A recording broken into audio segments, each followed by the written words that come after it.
I've been coming down here since about the early 80s, and it's been really exciting and a privilege to watch the growth of the gourmet kind of industry, from cafes and delicatessens, restaurants, marketplaces and all those artisanal producers. And I'm talking about Tassie. And here in Hobart and its surrounds it's going gangbusters, from fruit and cheese and beer and fresh seafood, and it's all on the menu.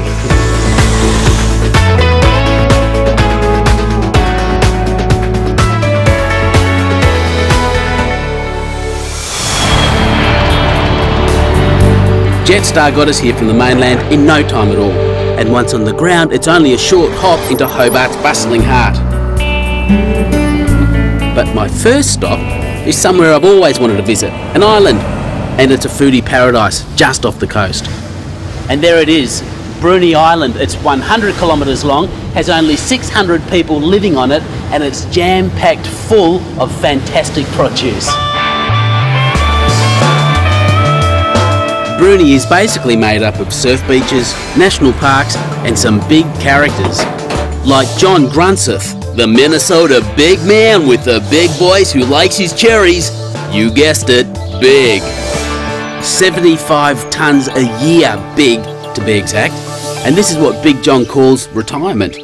15,000 trees, a couple hundred staff, and it's going to triple in size in the next 24 months. Not bad. Now, John, tell me honestly, do you have trouble getting up in the morning and going to work? No, it's quite easy actually. And that is what makes it easy? That's the office. That's unreal, isn't it?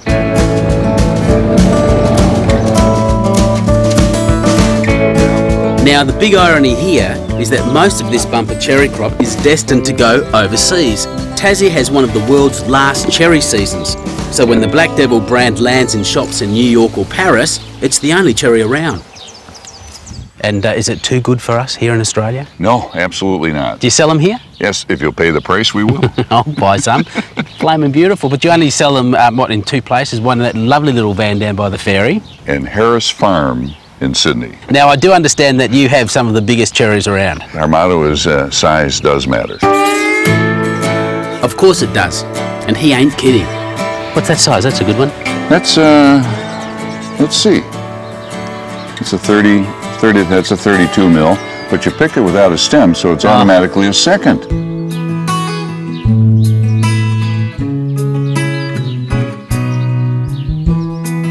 What's the most one person would pick in a day? The record held by a couple of French Canadians. They picked over 500 kilos each in a day. It's pretty amazing. It's amazing. They're making over $600 a day. Jeez, 600 bucks. Yeah, not bad. Maybe I should learn how to pick cherries. I can eat them.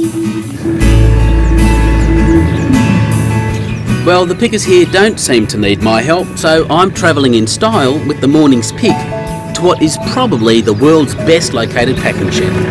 Beautiful cherries. You like it? That's the best one, yeah. Try that one.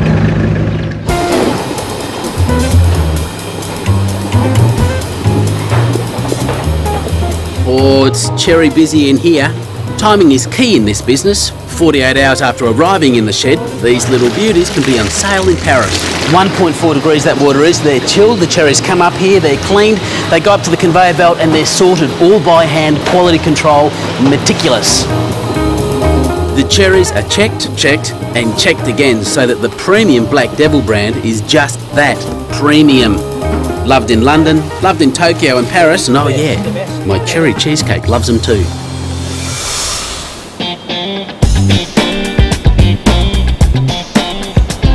The great thing about Bruny Island is that you can't just drive from one place to another without making a discovery on the way, like this place. The guy I'm looking for is Joe Bennett, who, when he's not surfing, reckons his business sells over 1 million oysters a year. Get sharked. Fuel for love. Was that your slogan? Yeah, it is. It's mine, yeah. But it's true. It's true. How so? The oysters are high in zinc. So, and zinc is linked with male potency, so they're certainly fuel for love, yeah. The man's obsessed with oysters, that is. But as fresh as they are in the van, you know, I always like my food just that little bit fresher. And how many you got out there? We don't have a great deal, maybe sort of 30, 40,000 dozen left on the lease. Only 30 or 40,000 dozen. Yeah. So this is it. It's pretty simple. Those boys hold up lines, which hold up crates, which are packed full of juicy oysters, and a bit of modern technology makes light work of it all. When they come straight out of the water like this, Yep. they taste really salty. No, you got to have them like this. Natural. Yeah, then I'll go a bit of lemon, pepper, you know, Yeah. a shot of vodka or tequila.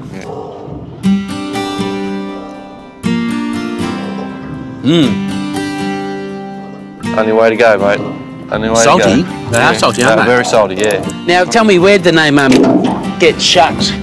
Oh, well, that's what the bank man told me when I went to get the loan. He said, yeah, how much do I want? A lot of money, get shucked. Yeah, that's it. So that's what the name stuck then. You eventually turned him around. Yeah. All right, we've only got about 48,000 dozen left. Yeah, that's right.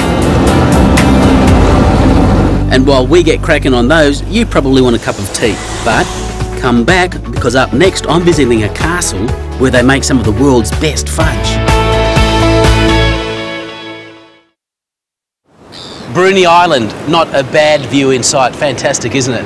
Now, over there is where we got the cherries. Just over there is where we got the oysters. And over here is Cookville, where Cook landed. And just down there, if you've got a sweet tooth, you'll want to come with me.